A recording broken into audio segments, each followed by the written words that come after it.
സമരം 214 ദിവസം എത്തി നിൽക്കുമ്പോഴാണ് അപ്പോൾ സമരം അവസാനിപ്പിക്കുകയാണ്. അപ്പോൾ സർക്കാർ ഉറപ്പോടെയായിരുന്നു ആദ്യഘട്ടത്തിൽ തന്നെ തങ്ങളോട് നിന്നത്. ഇപ്പോൾ കരമടയ്ക്കാനുള്ള എല്ലാ സജ്ജീകരണങ്ങളും ആയിരിക്കുന്നു. എന്താണ് പറയാം? ഞങ്ങൾ ജുഡീഷ്യൽ കമ്മീഷന് ഞങ്ങൾ സമരം തുടങ്ങി 47-ാം ദിവസം ജുഡീഷ്യൽ കമ്മീഷന് അനുവാദം കൊടുത്തു. അതിൻ്റെ പ്രവർത്തനങ്ങളുമായി പോയി കഴിഞ്ഞപ്പോൾ ഹൈക്കോടതി സിംഗിൾ ബെഞ്ച് ബെച്ചൂക്കുര്യൻ്റെ ബെഞ്ച് അതിന് അധികാരം നിഷേധിച്ചു.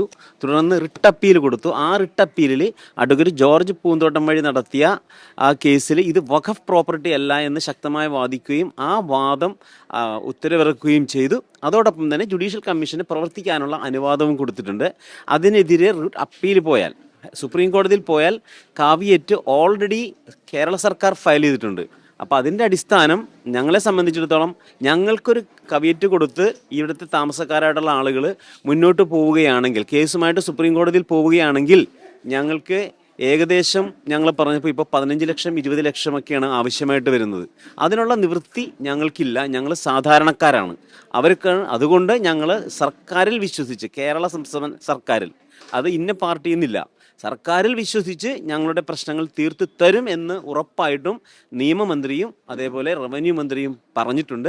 അത് സഭാ മേലധികാരികളോടും അത് തന്നെയാണ് പറഞ്ഞിരിക്കുന്നത്. അതുകൊണ്ട് ഞങ്ങൾ ആ വിശ്വാസത്തിൽ ഞങ്ങൾ ഇത് നിർത്തുകയാണ്. BJP അനുകൂലികളായ ഒരു വിഭാഗം സമരത്തിൽ നിന്ന് മാറി വീണ്ടും സമരം തുടരാൻ പോകും. അതെ.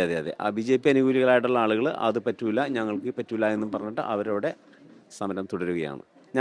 ഞങ്ങളുടെ രക്ഷാധികാരിയായിട്ടുള്ളത് ഇവിടുത്തെ ഫാദറാണ്. ഫാദർ ആൻ്റണി സേവ്യർ തറയിലാണ്. അച്ഛൻ പറയുന്നത് പോലെ അച്ഛനെ കൃത്യമായിട്ടുള്ള കാര്യങ്ങൾ മനസ്സിലാക്കിയാണ് ചെയ്യുന്നത്. അതുമായി ബന്ധപ്പെട്ടിട്ടുള്ള ആളുകൾ ഞങ്ങൾ ഇനി ഇവിടെ ഈ സമരപന്തലില്ല. ഇനി ആവശ്യമായി വന്നാൽ അത് എടുക്കാനും തയ്യാറാണ്. അങ്ങനെയാണ് തന്നെയാണ് അച്ഛൻ പറഞ്ഞിരിക്കുന്നത്. ഇത് താൽക്കാലികമാണ് എന്ന് പറഞ്ഞിട്ടുണ്ട്.